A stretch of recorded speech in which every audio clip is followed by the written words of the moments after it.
खुलुमबाय रायजोफोर आङो सुंद' मोनसे नाटक लानानै फैलायबाय तारमाने बे नाटकानो जादों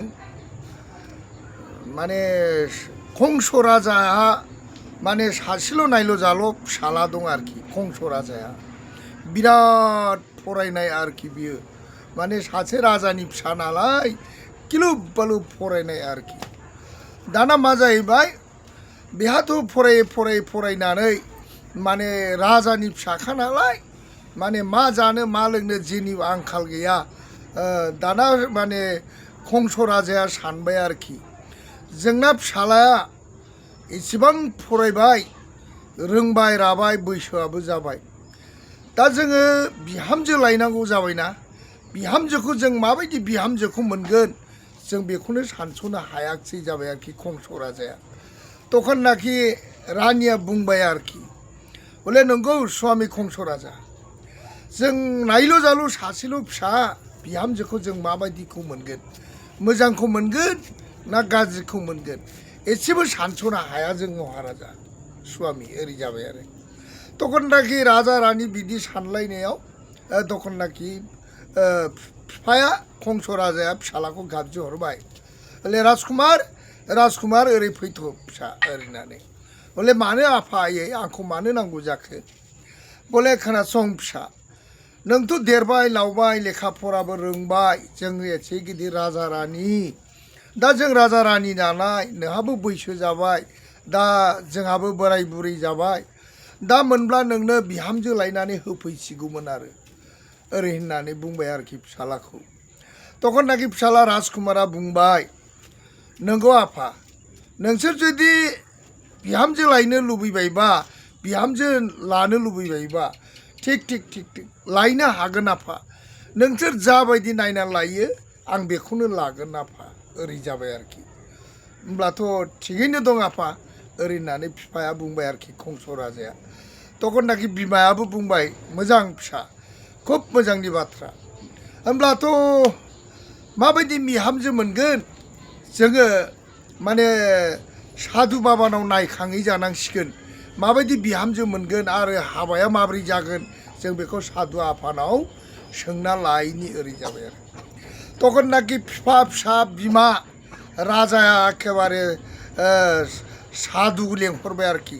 साधुखौ लेंहरनानै बुंबाय बोले देख साधु आफा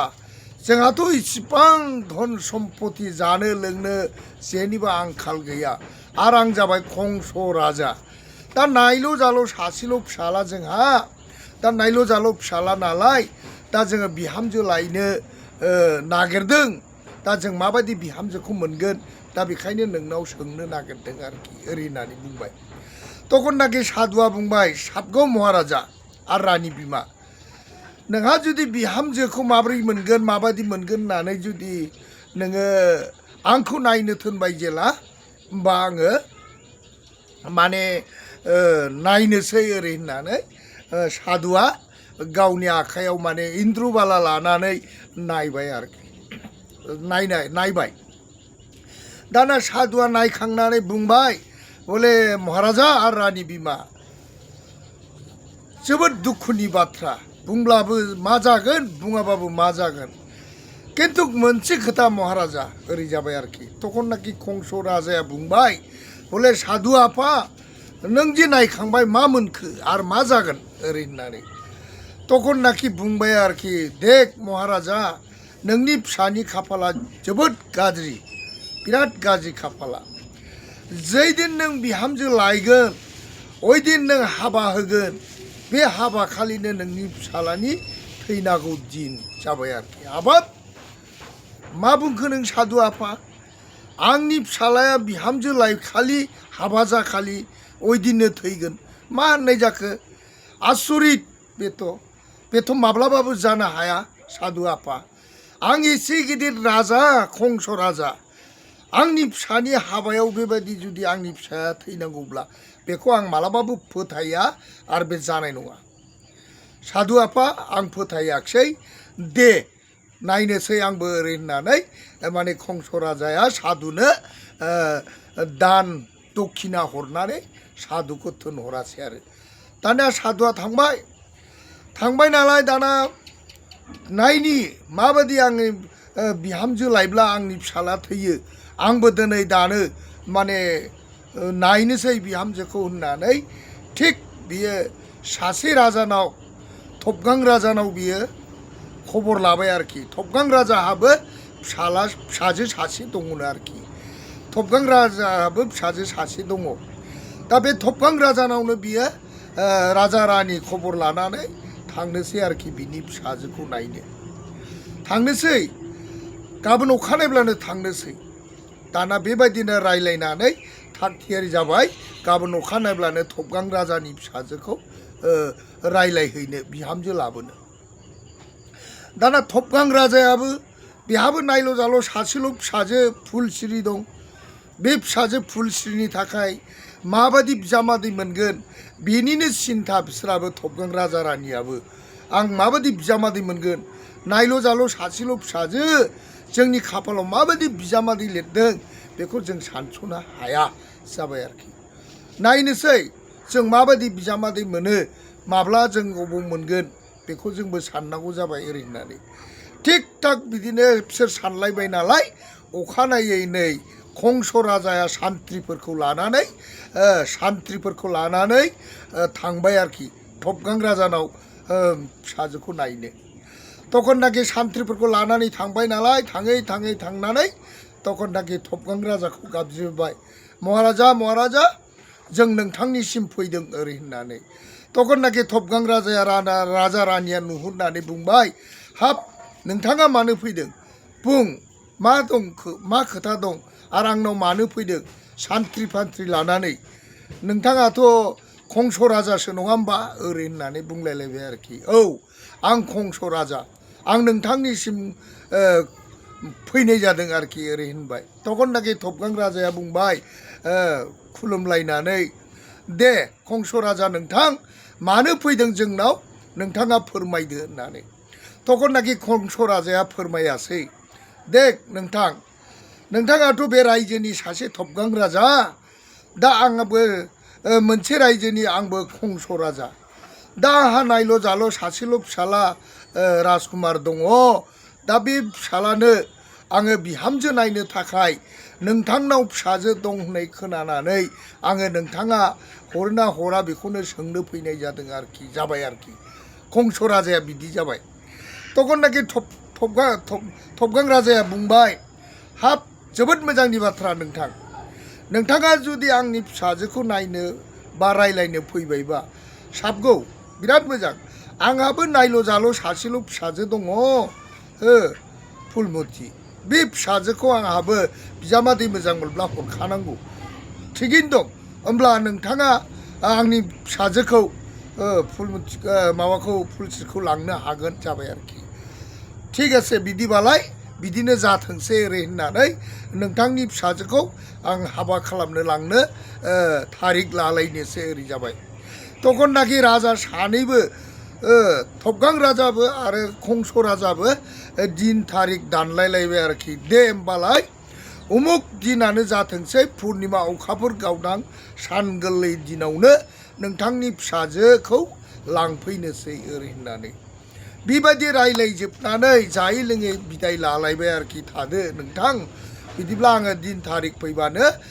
सनानि गराय लानानै नोंथांनि फिसाजो फुलसिरिखौ लांफैनोसै जाबाय आरोखि दाना बिस्राबो बिदि रायलायबाय बिस्राबो रायलायखांबाय नालाय थांलायलायबाय आरोखि थांलायलायबाय कंस राजा थांनानै ओरैबायदि माने हाबानि जगार खालामहैबाय मा जाहोनांगौ मा लोंहोनांगौ एवथमलाय सावथमलाय नाथमलाय गाथमलाय गारनलाय गाख्लायलाय ओरैबायदि अमा जानाय लोंनाय खालामहैबाय आरोखि दिन थारिख जाबानो लांफैथारसै आरो ओरै थबगां राजायाबो ओरैबायदि जाबाय फिसाजो हरसिगोन नालाय ओरैबायदि बेहाबो जानाय लोंनाय थाग थियारि खालामजोब्बाय समायना रमायना खालामजोब्बाय बेबायदि आरोखि दाना जे बै साधुआ कंस राजानि फिसालाखौ बुंदों हाबानि दिनाव जे बेहा थैनांगौ दिन दं बेखौथ' राजा रानिया खोन्थायाखै आरोखि बेखौ बोरै खोन्थानो बेखौ खोन्थाब्लाथ' हाबानो जानाय नङाना दा थिग थाक मा जायासै दिन थारिखआ फैबाय आरोखि हाबानि दिना फैबाय हाबानि दिना फैनानै एखेबारे कंस राजाया रायजोनि मानसिफोरखौ लानानै जानाय लोंनाय थाग थियारि सनानि गरायाव लानानै एखेबारे दलै नोगोरै लांनो फैबाय आरोखि लांनो फैबाय थबगां राजानि फिसाजोखौ ओरैबादि राजा सानैनि फिसाला फिसाजोनि हाबा गिलु बालु माने एखेबारे हाबा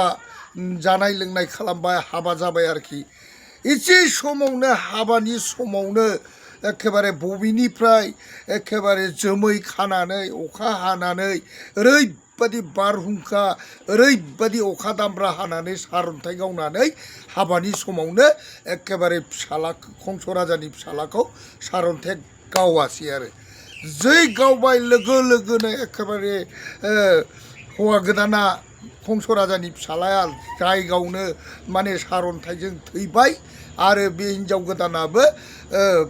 फुलस्रियाबो बेबो लोगो लोगो गोग्लैनानै बेबो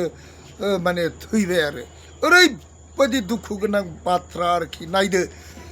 हुलुस्थुर जाबाय एखेबारे बोजों जानो बोजों लोंनो खारबाय एखेबारे दावराव दावसि बिराद नांलाय खमलाय जाबाय एखेबारे हुलुस्थुर मा जाखो जाखो तखन नाखि कंस राजाया बुंबाय रायजोफोर नंगौ बे खाफाला गाज्रिया आंनि फिसाला राजकुमारानो आंनि फिसालानि खाफालानो गाज्रि माने आङो आंनि फिसालानि खाफालखौ नायखांहोदोंमोन अजानो नाथाय अजाया बुंदोंमोन नोङो जुदि बिहामजो लायोब्ला हाबानि समाव नोंनि फिसालाया